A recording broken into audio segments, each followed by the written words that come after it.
Hello everyone, welcome to my YouTube channel.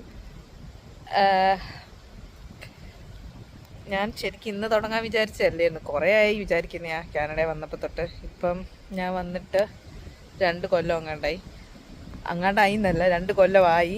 ഈ ഓഗസ്റ്റിൽ 2 കൊല്ലം ആവും. വന്നപ്പോൾ തന്നെ തുടങ്ങിയിരുന്നെങ്കിൽ ഞാൻ എങ്ങനെ വെച്ചാൽ ഇവിടെ വന്നിട്ട് എങ്ങനെയൊക്കെ മാറി വന്നു എന്നൊക്കെ എല്ലാവർക്കും കാണാമായിരുന്നു. പക്ഷെ ഇത്ര ലേറ്റായിപ്പോയി. ഇപ്പോഴെങ്കിലും തുടങ്ങിയല്ലോ. ഇപ്പം തുടങ്ങാൻ കാരണം എൻ്റെ ജോലി പോയി. എനിക്ക് 2 ജോലിയുണ്ട്, അതുകൊണ്ട് കുഴപ്പമില്ല, അഡ്ജസ്റ്റ് ചെയ്ത് പോവാം. ഞാൻ ലോബ്ലോസിൻ്റെ അണ്ടറിൽ വരുന്നൊരു സ്റ്റോറിലായിരുന്നു. ഇന്നാ ജോലി പോയേ.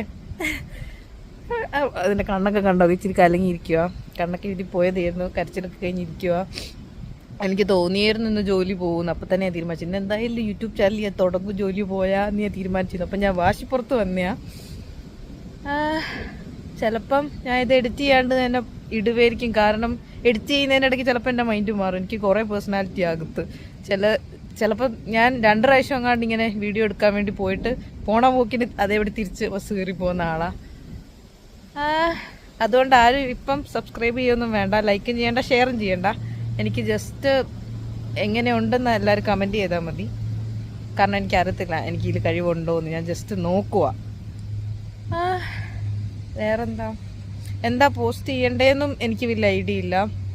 എനിക്ക് ഫിലിംസൊക്കെ ഭയങ്കര ഇഷ്ടമാണ്. ചിലപ്പോൾ ഞാൻ റിവ്യൂസ് എന്തെങ്കിലും ഇടുമായിരിക്കും. പക്ഷെ എനിക്ക് വലിയ ടെക്നിക്കൽ ടേംസ് ഒന്നും അറിയത്തില്ല. അപ്പം സാധാരണ ആൾക്കാർക്ക് ഇഷ്ടപ്പെട്ട രീതിയിലുള്ള എന്തെങ്കിലും റിവ്യൂ പറയാൻ നോക്കാം. ഇവിടെയാണെങ്കിൽ ഭയങ്കര മഴയാണ്. എൻ്റെ ജോലി പോയിട്ട് ഞാൻ കാര്യം നടത്താൻ തോന്നുന്നു. മഴയൊക്കെ പെയ്യുന്നുണ്ട്, ചളിഞ്ഞിരിക്കുക. ഞാനും മൊത്തം നനഞ്ഞുകൊണ്ടിരിക്കുക, ബെഞ്ചിലും മുഴുവൻ നനഞ്ഞിരിക്കുക. ഇങ്ങനെ ആ ചളിഞ്ഞൊരിതാണ്.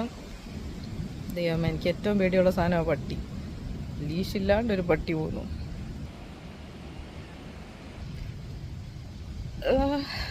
വേറെ അത്രയൊക്കെ തന്നെ. ഫസ്റ്റ് വീഡിയോ അല്ലേ, ഇത്രയൊക്കെ മതി. ഭയങ്കര ലാഗ് അടിപ്പിക്കുന്നില്ല. ഞാൻ എൻ്റെ ഫ്രണ്ട്സിനോടൊന്നും പറഞ്ഞില്ല. ഇവിടെ എനിക്ക് 2 ഭയങ്കര ക്ലോസ് ഫ്രണ്ട്സ് ഉണ്ട്, മാത്യു, നിവേദ എന്ന പേര്. അവർ എന്നെ എവിടെ ഒറ്റയ്ക്ക് വിടത്തില്ല. അപ്പം ഞാൻ ഇങ്ങോട്ടാണ് വന്നതെന്ന് പറഞ്ഞാൽ എൻ്റെ പുറകെ വരും. അതുകൊണ്ട് ഞാൻ പറഞ്ഞില്ല എവിടെയാണ് ഉള്ളതെന്ന്.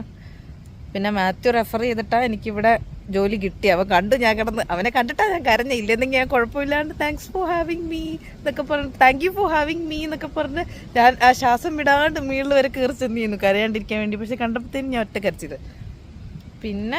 പിന്നെ കുഴപ്പമില്ല. ഇനി അവൻ റെഫർ ചെയ്തുകൊണ്ട് അവന് വല്ല റെഡ് മാർക്ക് വീടുമെന്ന് എനിക്ക് അറിയത്തില്ല. പക്ഷേ സ്പീഡില്ലായിട്ടാണ് എന്നെ പറഞ്ഞു വിട്ടെ. എന്നുവെച്ചാൽ ഒരു അവറിൽ നമ്മൾ 80 to 90 സാധനം പിക്ക് ചെയ്യേണ്ടടുത്ത് ഞാൻ മാക്സിമം 69 വരെ പോയിട്ടുള്ളൂ. 69 വരെ പോയിട്ടുള്ളൂ. 70 പോലും എത്തിയിട്ടില്ല. അപ്പോൾ പറഞ്ഞു വിട്ടാൽ അവരെയും കുറ്റം പറയാൻ പറ്റൂല. എത്രയാണെന്ന് വെച്ചാൽ അവർ പാവം തോന്നി പിടിച്ച് നിർത്തുന്നത്. അപ്പം ഞാൻ തന്നെ ഇന്ന് അങ്ങോട്ട് പറഞ്ഞു, പറ്റൂലെങ്കിൽ എന്നല്ല, യു ക്യാൻ സേ ഇഫ് അല്ല, ഞാൻ എന്തോ പറഞ്ഞു, എനിക്ക് ഓർമ്മയില്ല, എന്തോ ഞാൻ പറഞ്ഞു. അപ്പോൾ പുള്ളിക്കാർക്ക് മനസ്സിലായി എനിക്ക് കുഴപ്പമില്ല, വേണേ പറഞ്ഞു വിട്ടാലെന്ന്. എന്നിട്ട് ലാസ്റ്റ് പറഞ്ഞാൽ I will let you go എന്നൊക്കെ പറഞ്ഞ് കൈയൊക്കെ കൊടുത്ത് കയറിപ്പോന്നു. അങ്ങനെ മോശമായിട്ടൊന്നും പറഞ്ഞൊന്നുമില്ല. എനിക്കും കുഴപ്പമില്ല, സ്പീഡിലായിട്ടാണ്. ചിലത് നമുക്ക് റെഡി ആവൂലല്ലോ. എന്നുവെച്ചാൽ ക്യാഷ്യറായിട്ട് നിൽക്കുമ്പോൾ എനിക്ക് വലിയ കുഴപ്പമില്ല. ഇത് പേഴ്സണൽ ഷോപ്പർ എന്ന് പറഞ്ഞ പൊസിഷനാണ്. അപ്പം ഓരോരുത്തർ ഷോപ്പ് ചെയ്യുമ്പം അത് നമുക്കിങ്ങനെ ഒരാൾക്ക് ഇത്ര എണ്ണം എന്ന് വെച്ചിട്ട് ലിസ്റ്റ് വരും. അപ്പം ആ സാധനം നമ്മൾ 1 മണിക്കൂറിനുള്ളിൽ ഇത്ര സാധനം വെച്ച് പിക്ക് ചെയ്യണം. അങ്ങനെയൊക്കെ ഇത്രയൊക്കെ ഉള്ളൂ. അപ്പം ഇപ്പം ആരും ഷെയർ ചെയ്യേണ്ട, ലൈക്കും ചെയ്യേണ്ട, സബ്സ്ക്രൈബ് ലൈക്ക് വേണം ചെയ്തോ, സബ്സ്ക്രൈബ് ചെയ്യണമെന്ന് ഞാൻ പറയില്ല. കാരണം ഞാൻ ഇനി ഇടുവോ വീഡിയോസൊന്നും എനിക്കറിയത്തില്ല. ഇതും ഞാനും ചിലപ്പം ഷെയർ ചെയ്യൂലായിരിക്കും, ചിലപ്പോൾ സ്റ്റാറ്റസോ സ്റ്റോറിയോ ഒന്നും ഇടൂലായിരിക്കും. ആരെങ്കിലും കണ്ടത്ര വ്യൂസ് കിട്ടുമെന്ന് നോക്കാം, അല്ലാണ്ടുള്ള കഴിവുണ്ടോ എന്ന് നോക്കാം. അല്ലാണ്ട് അറിയുന്നവർ കണ്ടാൽ തന്നെ വ്യൂസ് വരൂലേ. അതുകൊണ്ട് ഞാനിത് ഷെയർ ചെയ്യൂല, തന്നെ പ്രചരിച്ചോട്ടെ. പിന്നെന്താ, അത്രേ ഉള്ളൂ. Okay, by.